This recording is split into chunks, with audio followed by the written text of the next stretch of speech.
Hello and welcome everyone to Disco Elysium.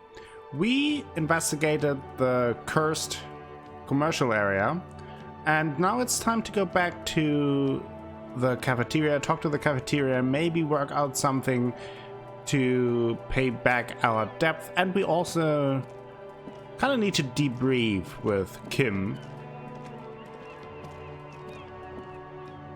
Pretty late. 10 p.m. right now.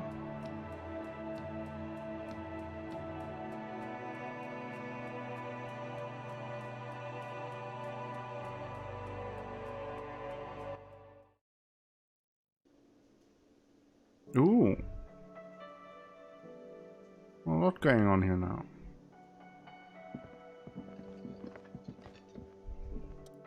Hello again, sweetie. Nothing new here.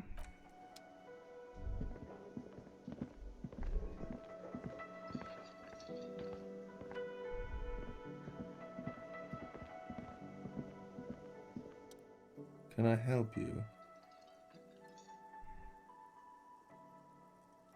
So about the money I owe.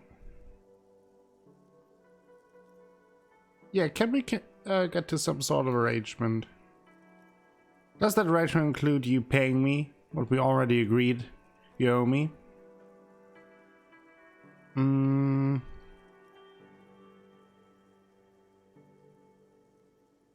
It's cold out. I'll freeze to death because of losing this stupid money game. Game? Everything is just a game to you, isn't it? I still have my keys, you know. Good luck trying to use it. He taps his foot against a metal box installed on the back of the counter. Draconian measures. All the locks have an electronic component. They have to be unlocked down here with a master key before your guest key will open the lock. This conversation isn't going anywhere, is it? Not until you bring me the money. Okay, he turns to you with a heavy sigh. I might have something in my motor carriage we can use when you're done here. Okay.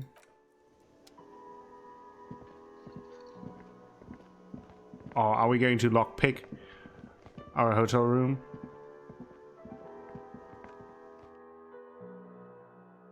That is so us.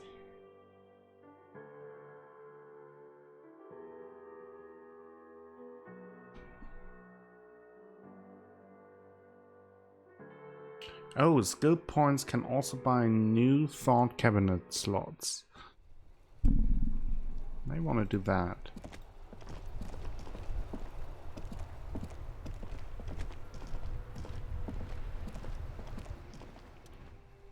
Inside you see a set of steering lever. I have something here we could sell. Look in the back in the suspect transport. Okay, suspect transport enclosure. The cage at the back of the motor carriage looks rather uncomfortable. 4 shiny hubcaps are stacked against the seat. The silver edges sparkle in the dark. I confiscated these for a little while. Back. We can take them to the pawn shop down by the Martinez Canal. What are those things? There are spinner hubcaps, frivolous things you can put on your wheels. When the wheels come to stop, he makes a spinning motion with his hands. The caps keep on spinning. There's no real use for them. It's just for the vanity. What do you mean you confiscated them? A couple weeks ago I stopped a young man for going slower than the speed of traffic. Turns out he was some coalition official's son, and high.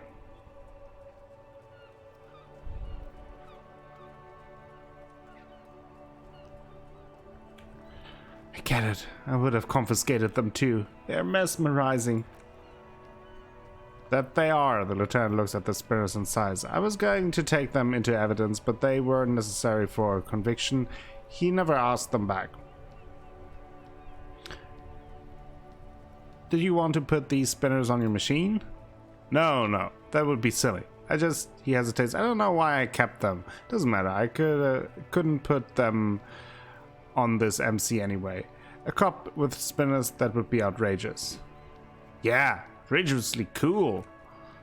He flashes a smile, barely visible in the dark. It's only right we sell them. To make your unpaid hostel bill a moral boon, officer. Won't stick. Shut down. Nothing to add. Is that something about a pawn shop? Yes, there's one 100 meters south of here. I think it's called Roy's Nest or something. If I'm not mistaken, it should be open late. Items that can be pawned at Bird's Nest appear in your inventory under the Items tab. You can pawn these items when talking to Roy. Yeah, let's take them. We are shameless. Oh, the fuel heater gauge. As you tap on the gauge, the indicator pin jerks as if startled. It's in the large orange sector, indicating the engine is warm. Next to the gauge is a red switch labeled heat. No, that's enough fun with the foldable headlights. I know they're mesmerizing. They're also fragile. I'm not going to turn it on for you again. Okay. There's supposed to be a pawn shop. It's open late. We haven't been in this direction really. I was going to do that, but then I stumbled upon the bookstore and then there was this curse, you know? I feel like I'm starting to sound as crazy, if not crazier, than our character. Well, the question is, where exactly do we have to go?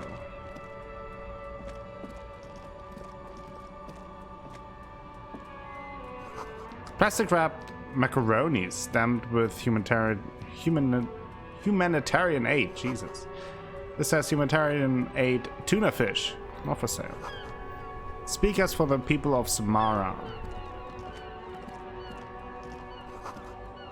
Food gift from the people of Messina. Helpline to the company that controls the drawbridge. Hot air rises up from the sewer, sour, acidic, and strangely comforting. Okay, nothing here it seems. That's a drawbridge. Oh, is it maybe this one? Let's see.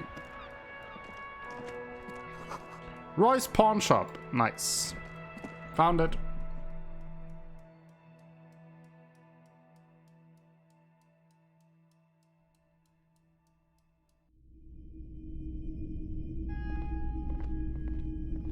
Let's look around first, as we always do. Some kind of machine, an antique cash register.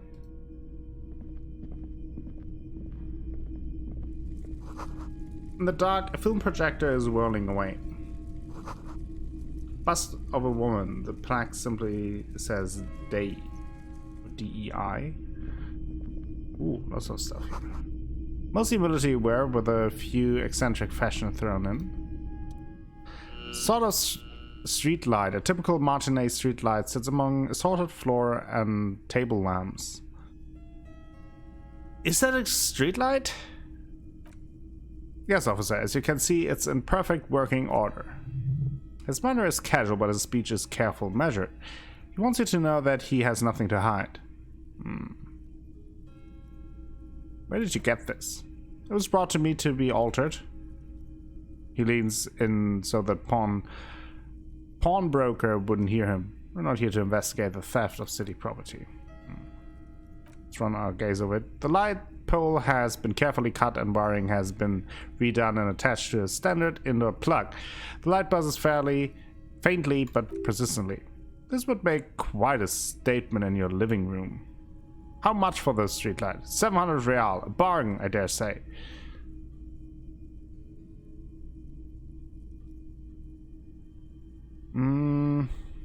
Even taking into account the risk of obtaining the light, that seems a bit steep.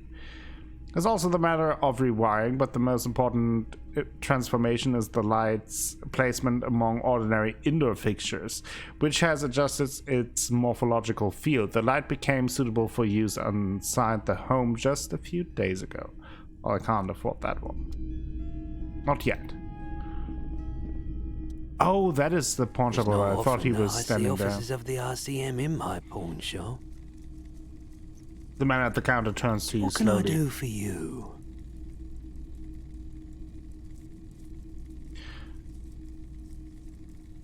Now that the RCM is here, tell me, have you had any trouble I haven't lately? really had any problems myself, though some of my customers have complained about the inconsistent law enforcement.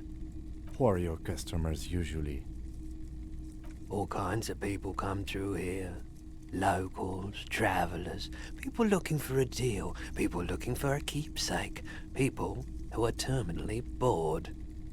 As you can see, I have a wide selection of goods for everyone to choose from. Quite the selection. I may have something to add to It it. keeps me entertained. His attention is drawn once more to the play of light and shadow on the walls behind you. Ooh, could try this. Is he high? Let's try it. Ha! Feeling warm and enthralled by the movement of light while the mind continues to race forward. Lucky bastard, he's probably on Pyrolidon. It's tough to come by on the streets. Pyrolidon? What is this? A drug developed by the military to treat and prevent radiation sickness. It has psychedelic side effects and it makes your eyes turn yellow.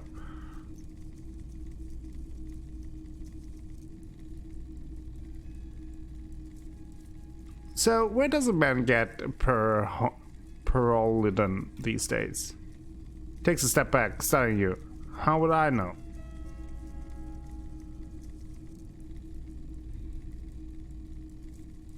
Chill out, man. I'm a chill out cop who just wants some of what you're having, wink. But it's just something since the People's Pal disaster, he cuffs as if to mark his words. I was with the emergency relief brigade, had to take it for radiation sickness. He's taking it for mental and emotional, not physical pain these days. The People's Pal? What's that? A bad idea. Some poor leftist built a particle decay generator in hopes of bringing affordable electricity to underserved communities. It malfunctioned. Radioactive waste everywhere, probably some of it in you, too. The People's Pile was a Type U particle decay generator that failed immediately after entering service, releasing radioactive waste into the River Esperance. What is particle decay generator? A primitive nuclear reactor, also called a pile.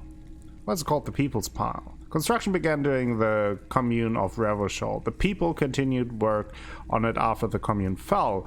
They wanted a cheap source of energy for Revachol West. Needless to say, things didn't work out. Why did it fail? An emergency valve defect resulted in steam pressure blowing the turbine, taking the fuel containment vessel up in the explosion. Both a faulty design and lack of finances contributed to the catastrophe. Maybe more about the emergency relief brigade you were part of. He points at the white triangle on his orange safety jacket. We were on an all-volunteer force, self-organized, trying to help fire brigades contain the spill. On the patch, gamma radiation lines crossed with a red drop of blood.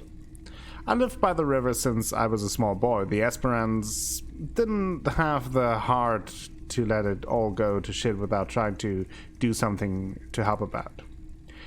There wasn't much the volunteer force could do, however. We wasted years in the river mud, years getting sick. He looks at the spouting lights and stops. Must have been tough, radioactive cleanup. He hesitates. There's a reason why everyone tried to forget any of it ever happened, and why no one has tried to repair or replace the pile. So much disappointment and early deaths, cancer mostly, and we knew all that was coming even as we were cleaning up as best as we could. Whose fault was it that the generator failed? No one's. Everyone's. He sighs and shakes his head.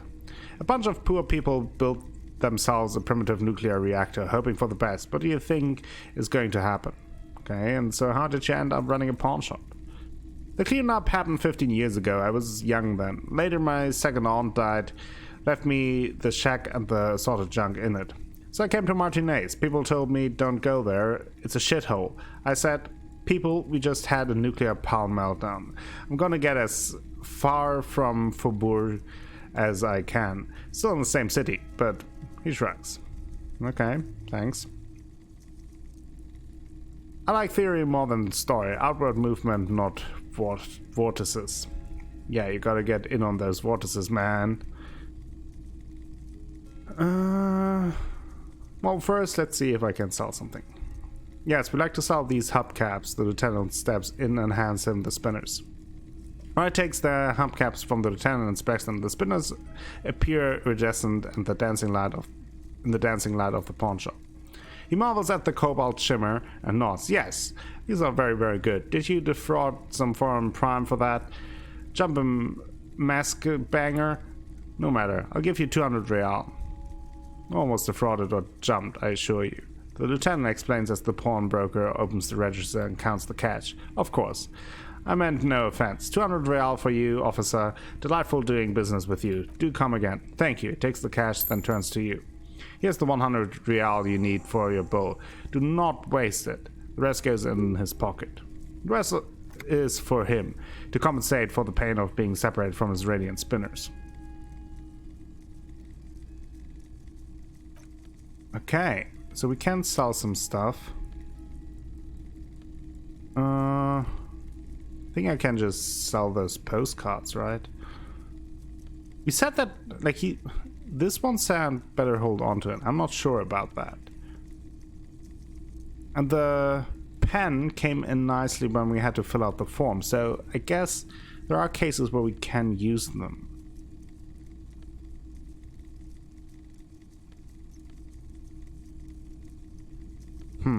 I think I will hold on to these for now.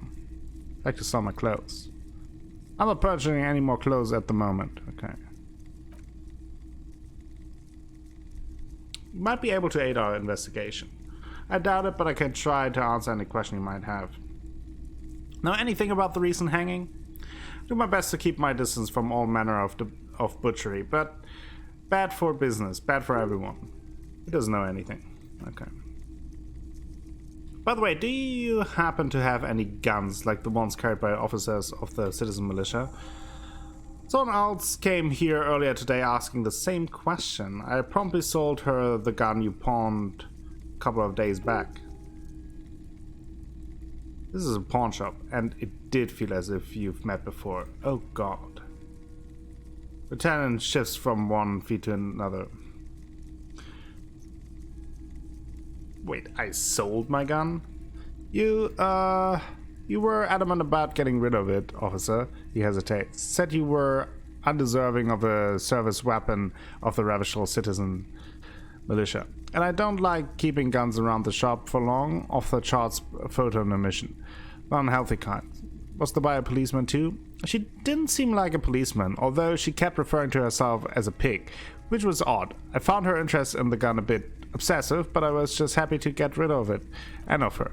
Truth be told, she was terrifying. Right, so let me get this right.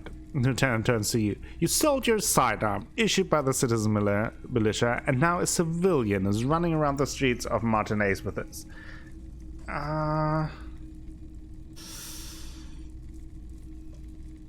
There's only one explanation. She must be one of my rabid fans. In that case, she'll be happy to get a visit from us, if we can find her. He looks around, worried. Any idea where I can find the buyer? My apologies, officer, but I have no idea where she was coming from or where she went. Needle in the haystack. There's nothing you can do about it now.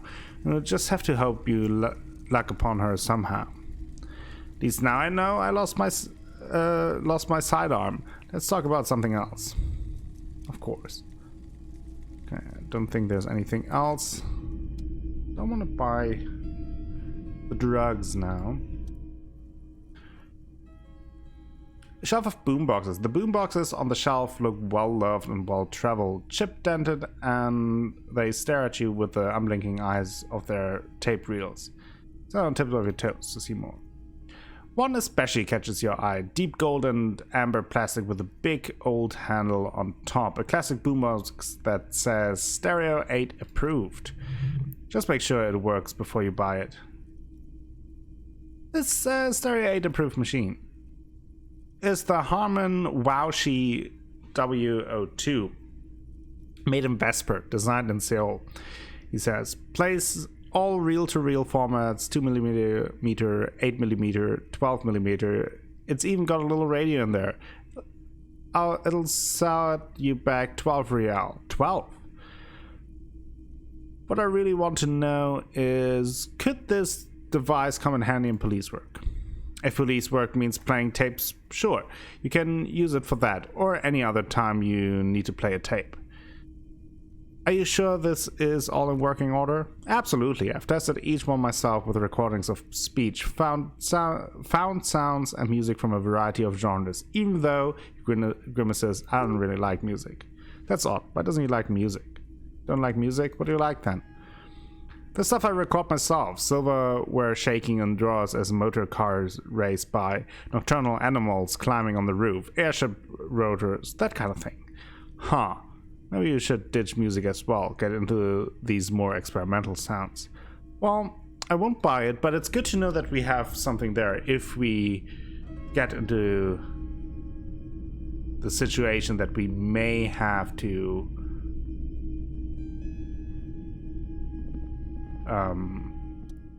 play a tape.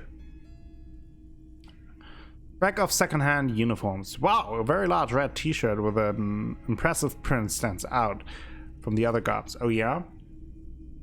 Oh, yeah. The print depicts a muscled man striding towards you, a giant sword in each hand, encircled by burning embers. Behind him is a cluster of cabins, engulfed in flames. Beneath him are the words, Yamdal burning. The antlers on the hood of the man's cloak and his piercing blue eyes are familiar. What's the deal with the man on the t-shirt? It's the man from Yamdal. Walking away from his burning village, yes. I'm guessing I'm supposed to know who this man from Yamdal is, but I lost my memory recently and I need to help remembering basic facts. Huh? I said I lost my memory recently and I need to help remembering basic facts. Oh, I see. That's tough, man. I feel the same way sometimes. The man from Yalma is the hero of a series of popular books based on a fictional version of Katla. In fact, he leans in, most people don't think that man from Yamdal ever really existed, but they are wrong. The lieutenant raises a brow. Yamdal isn't a real place. Neither is the man a real man, of course, but both the man and Yamdal are an ontological necessity. He stops abruptly. But hey, it's not worth getting into an argument about it. Wow. What? What did you mean? I mean, even if the man from Yamdal didn't exist before the adventure novels, the story have made it so that he has. It's simple, really. Okay. He sounds incredulous. He sounds skeptical. It's not that complicated. All that's required is a more robust understanding of cause and effect. Besides, I've been to Katla, though not quite as far north as the Yamdal, and watched the northern lights travel across the sky. Very unique, energetic tides there. It's for the best, because Yamdal is not a real place, and thus he could not have gone there. His theory isn't exactly incoherent, but its logic doesn't suggest some unusual neural activity. Interesting. Sniff the shirt. Smells like worn cotton, and a little old sweat there. Worn cotton with a side of flea market or trash bin.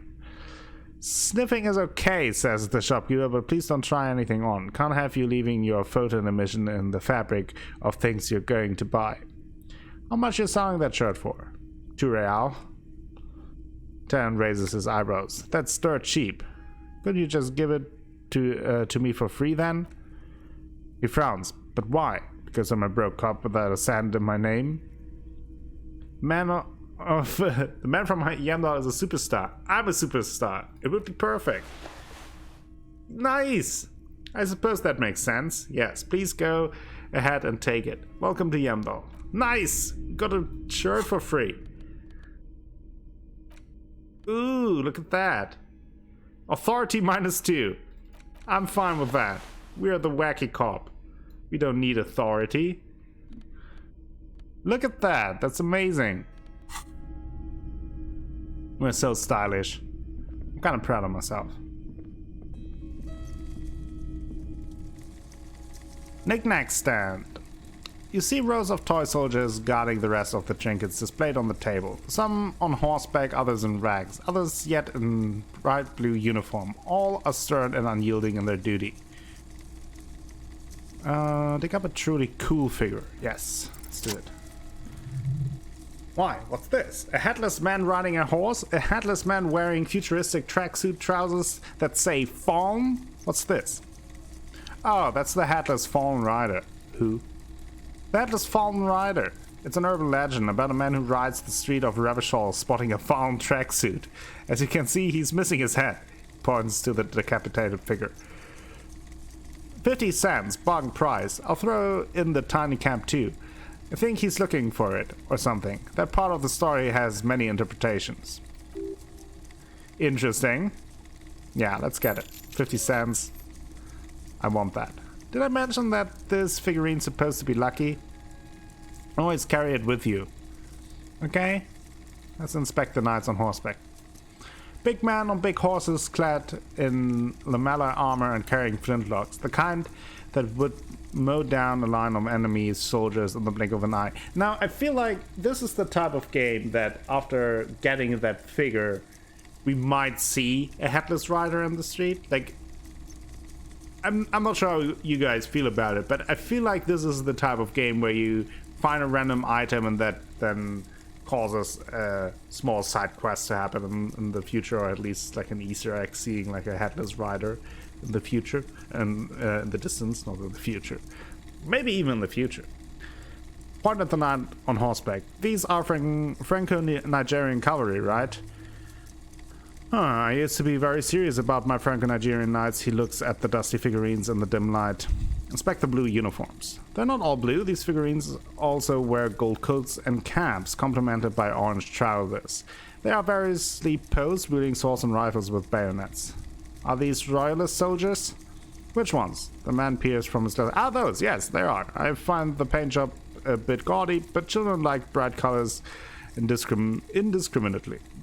Inspect the figurines in racks. This set of soldiers isn't meant to look impressive. A few have rifles, but most of them carry pistols, some even shovels and tall sticks. Are these even soldiers?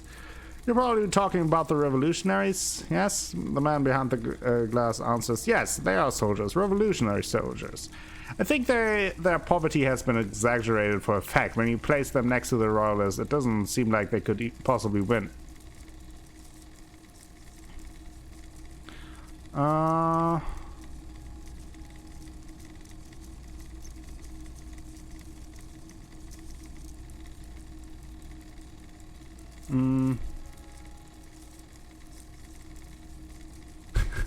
It is impossible to win against the cohorts of capital. Ask my friend Garte, whose bitch it made me.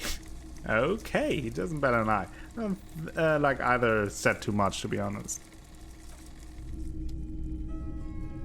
We're a little bit bitter about that. Okay. So that is our Fallen Rider figurine. Pretty nice.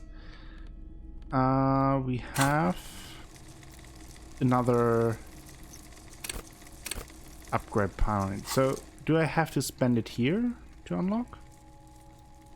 Ah, okay. So I could do that. Let's unlock another point here. Yeah. Now the question is, which one do we want to?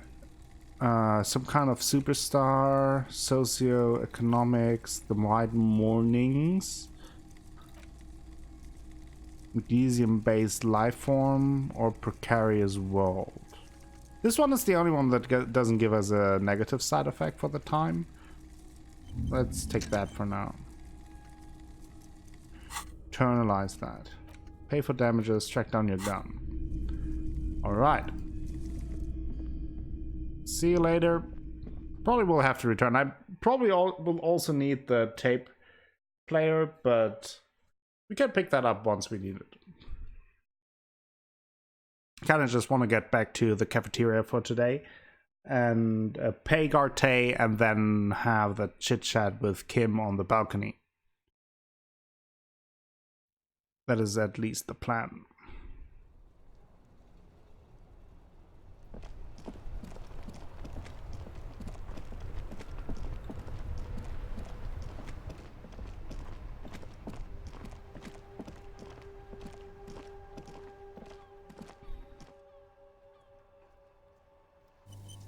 Now that we have such a fashionable shirt, Nothing can go wrong.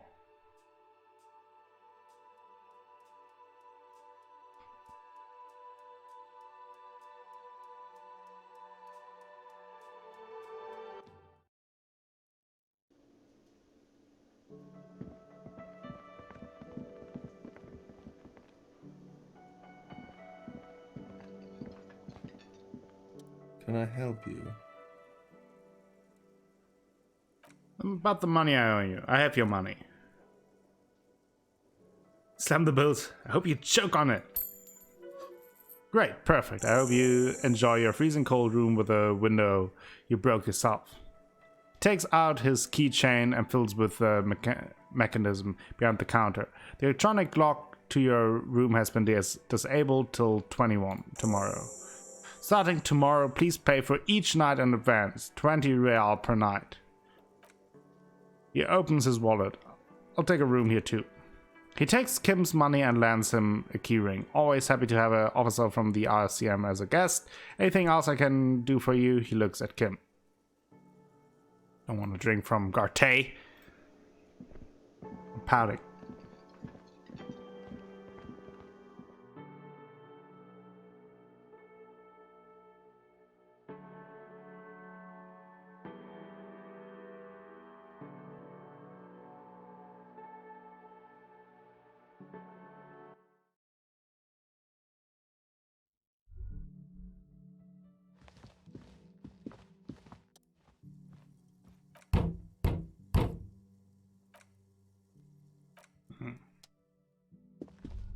There's nobody there.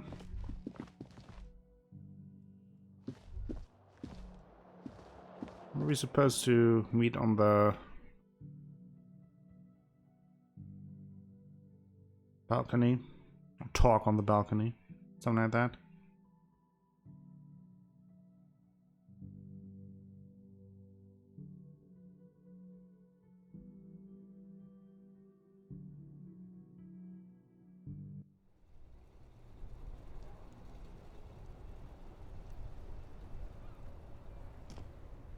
Yes? What? End of the day debrief. Join him on the Whirling and Rags balcony after 22 when you're calling it a day. Maybe I have to do something?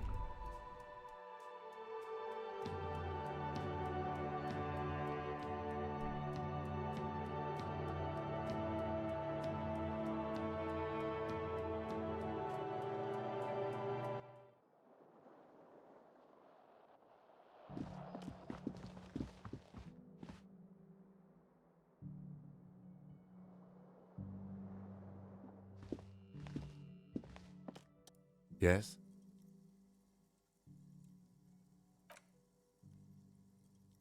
Hmm.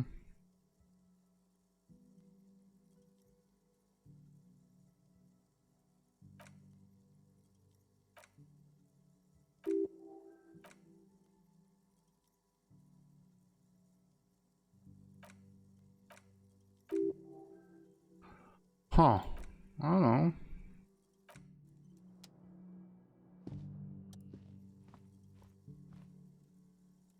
You take a good night, Lieutenant. Just a moment. You had some questions earlier, I believe. And besides, we should discuss our progress on the investigation. Let's go out to the balcony. That's it. Okay, so I had to trigger this. Fair enough.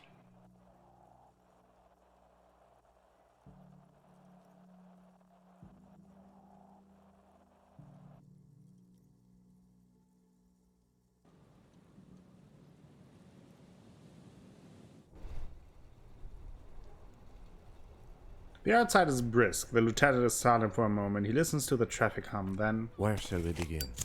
We should talk about the investigation, first and foremost. But I also remember you wanting to discuss the RCM? How do you think today went? Well, we didn't even look at the body. And there's still much to do at the crime scene too. We didn't search it thoroughly enough.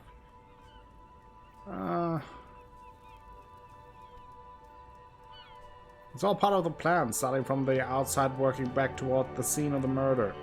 It's not my job to evaluate your mythology, officer. I'm just going through the facts. As for the interviews, we conducted an interview with Everard Clare. He wasn't particularly forthcoming with useful information, however. Not saying much on the matter because he thinks you could have gotten more out of Everard. Sure, I can get him to tell us more. Claire also helped you. How should I say, remember your name? That's a relief. I want a different name. One I haven't ruined yet. And look into the process of changing your name after we finish the investigation. We didn't talk to the Wild Pines rep. We really must do that tomorrow. Above all, though, today was exhausting. What's with all the running? You run a lot. Is that a standard Precinct 41 practice? I'm training for my long distance run. I want to raise money for charity. He nods thoughtfully, tapping his finger on a cigarette. It's impressive, especially for a man your age. And in those heels. He looks at your snakeskin shoes and smiles suddenly. Nice shoes, by the way. I like the green. Goes with the orange. Didn't know you smoked. I have a cigarette every night when I go over my notes. It's something of a ritual. Oh man, he looks so devastatingly cool with that cigarette.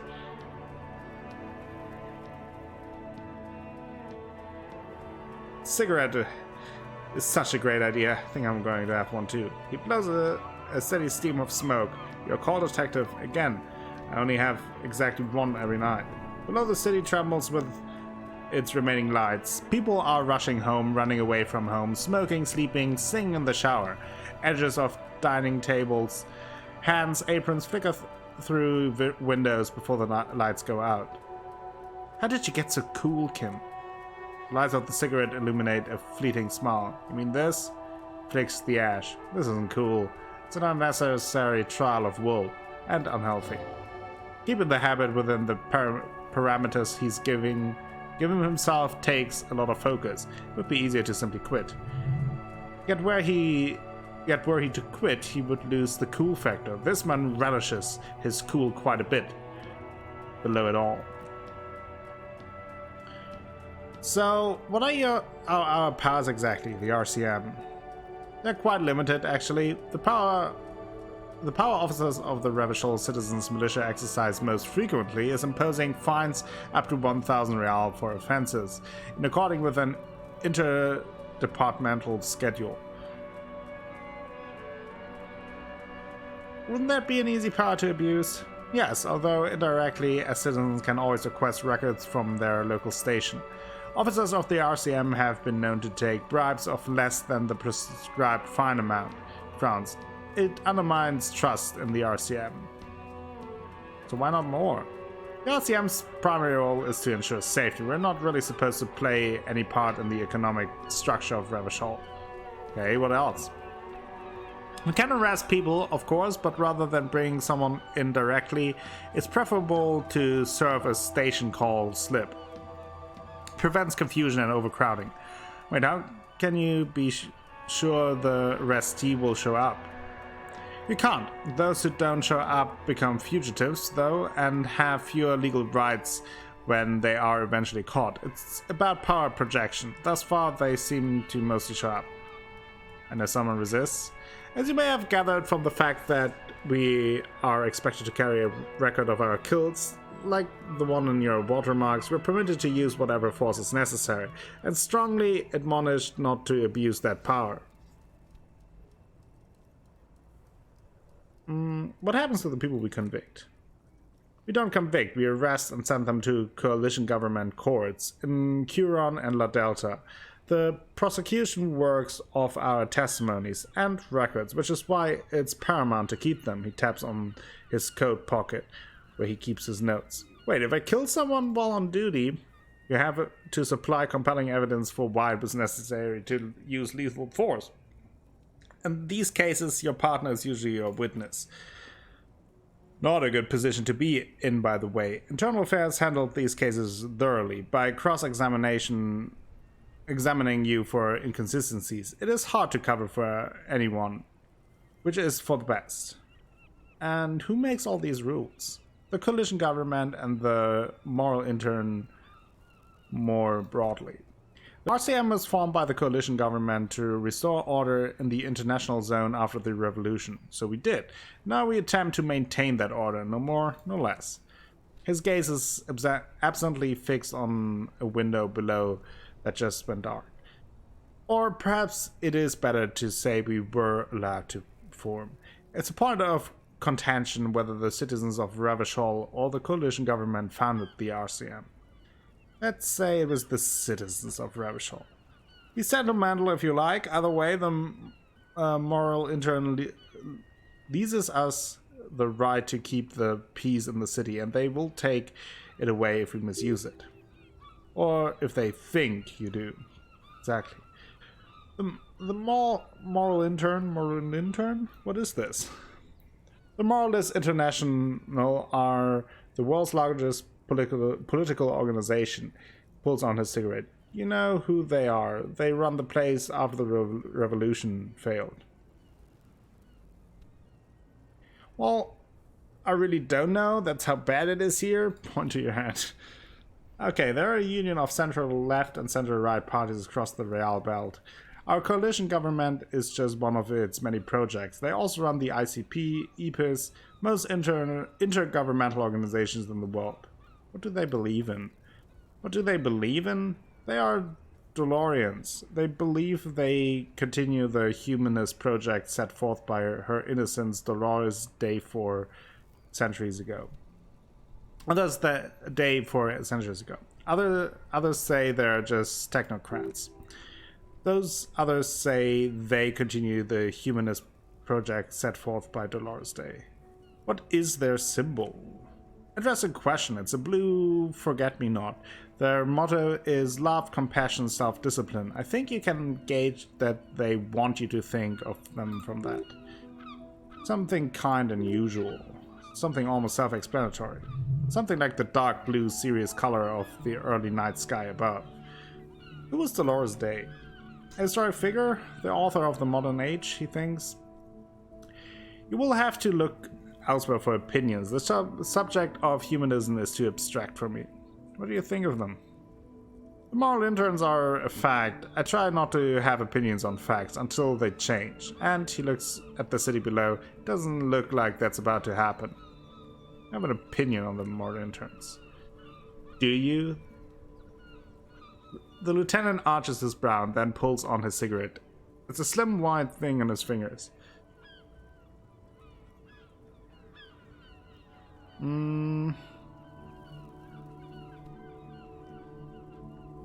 Yes, let's go with our communist heart here. We are stooges of the world's biggest bourgeois organization, protecting bourgeois rights.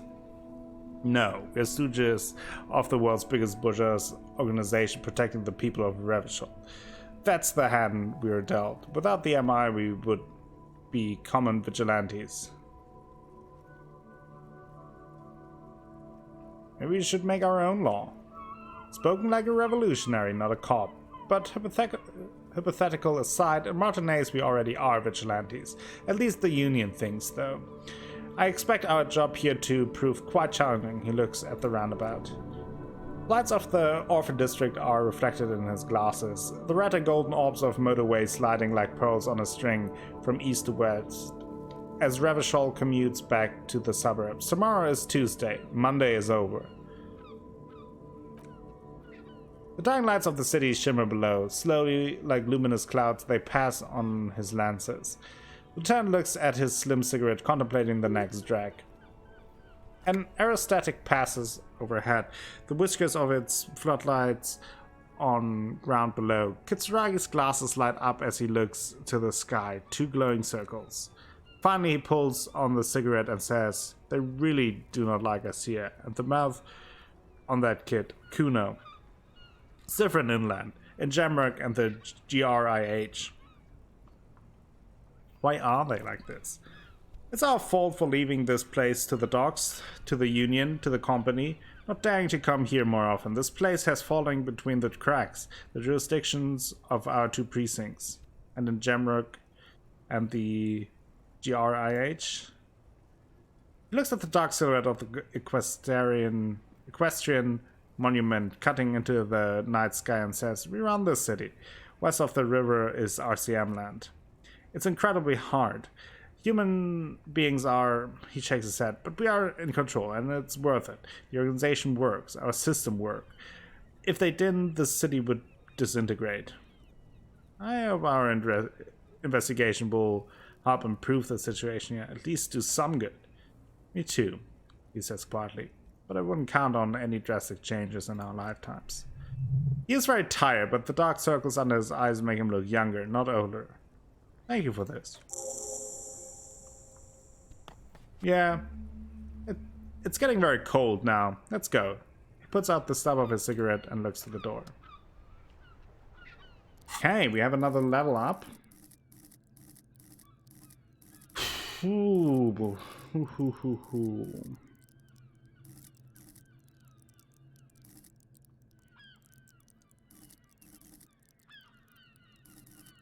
Let's go with more, I don't know. Let's go with hand-eye coordination. Or perception. Let's go with perception. I like perception. Okay.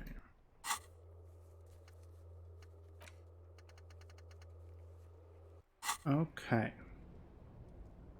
Let's go back inside.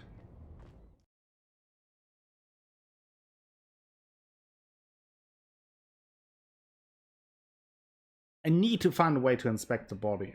Maybe I just have to try the check that is there.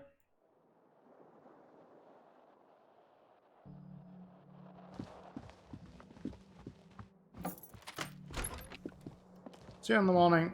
Okay.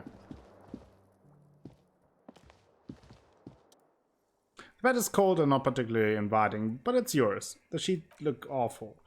The option to go to sleep becomes available at night after 21. Crawl in. The sheets feel at once coarse and clammy against your skin. The bed sags beneath your weight as you stretch out and finally close your eyes.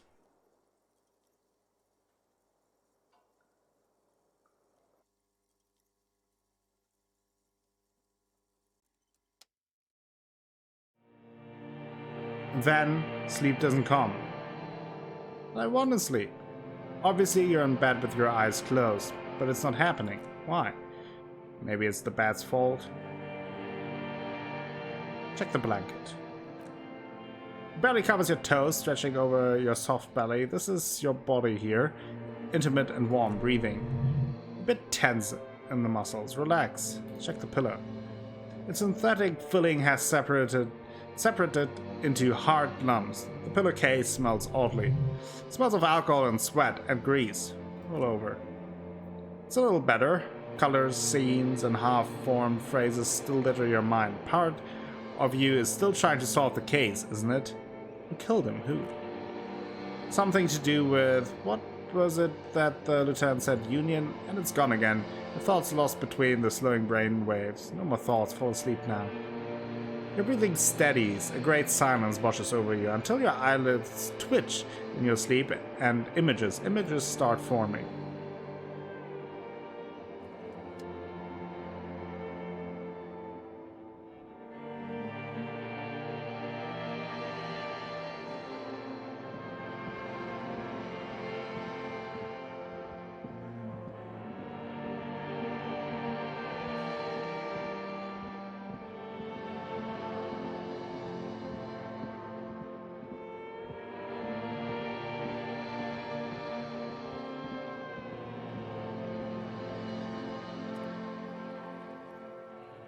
You remember the scent of your... the scent of your childhood.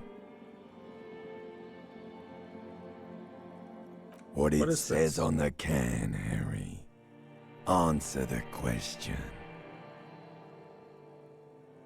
I remember Do nothing. you remember your wife's hand on your face?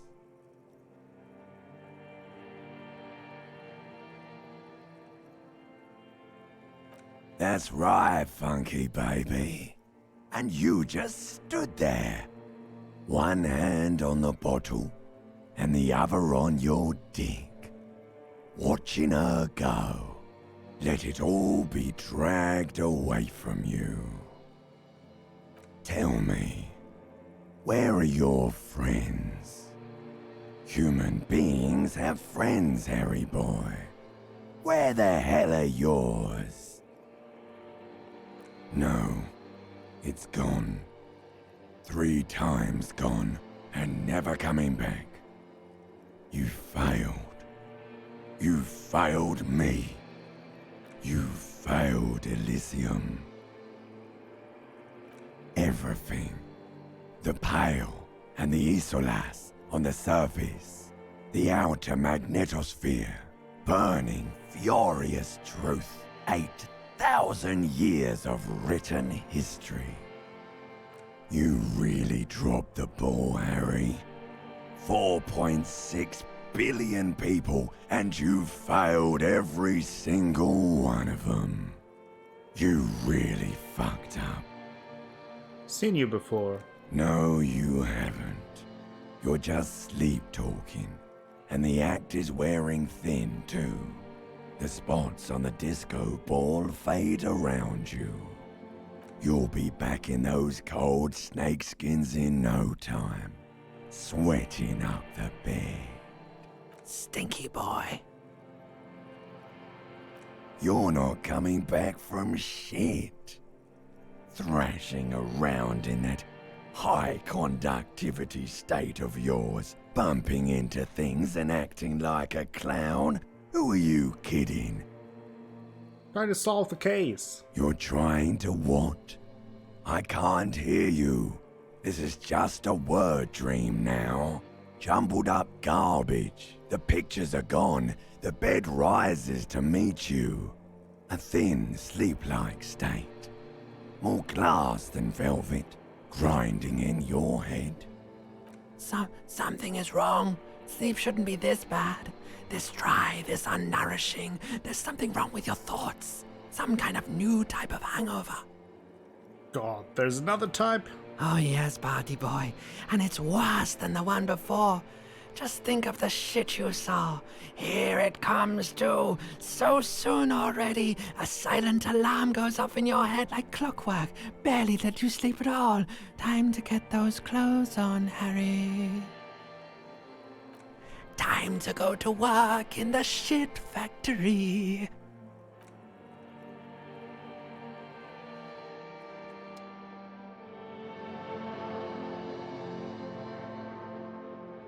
Wow. Not sure what that means, but guess we had a good sleep.